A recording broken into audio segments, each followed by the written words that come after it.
this is going to be the shortest video in the Aristotle Olympiad series thus far. The question says, in how many ways can 7 friends be seated in a row having 35 seats such that no 2 friends occupy adjacent seats?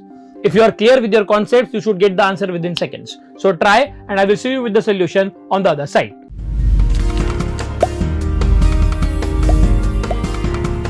We can solve this question in many ways. I'll give you 2 methods. Let's say these are your 7 friends. मान लो F1, F2, F3. ठीक है, ये आपके 7 friends हो गए.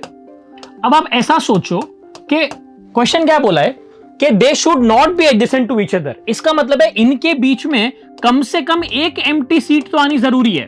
ठीक है, तो 7 फ्रेंड हो गए. ठीक है, तो 7 फ्रेंड के बीच आपके 6 एम्प्टी सीट तो डेफिनेटली आएंगे. तो हमारे टोटल सीट से 35 में से ये 6 एम्प्टी तो होने ही चाहिए. तो बचे कितने सीट? आपके 29 सीट्स बचे हैं. उन 29 में से अब वो जो 7 फ्रेंड है वो कहीं भी बैठ सकते हैं. So first I will do is, out of those remaining 29 seats I will pick any 7 and then simply multiply that with 7 factorial because the 7 friends can be arranged in 7 factorial ways. So this will reduce to 29p7. P stands for permutation, that is arrangement. और आप ऐसा भी सोच सकते हो कि आपने ये 7 फ्रेंड अरेंज कर दिए, या ऐसा मान लो कि इन्होंने 7 सीट ले ली. अच्छा, उनके बीच ये एम्प्टी सीट तो होनी ही चाहिए, है ना. अब लेट्स से F1 के लेफ्ट हैंड साइड पे मान लो A एम्प्टी सीट है, F1 और F2 के बीच में B एम्प्टी सीट्स हैं, एंड सो ऑन, राइट. तो ये C, D, E, F, G और H आ गया इस साइड पे.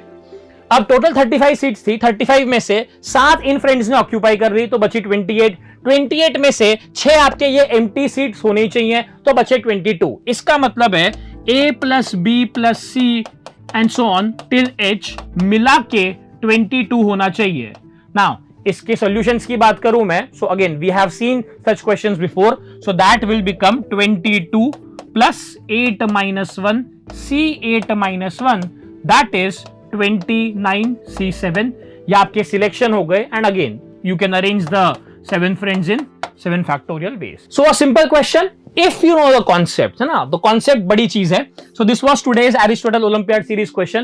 I'll see you tomorrow with one more amazing question.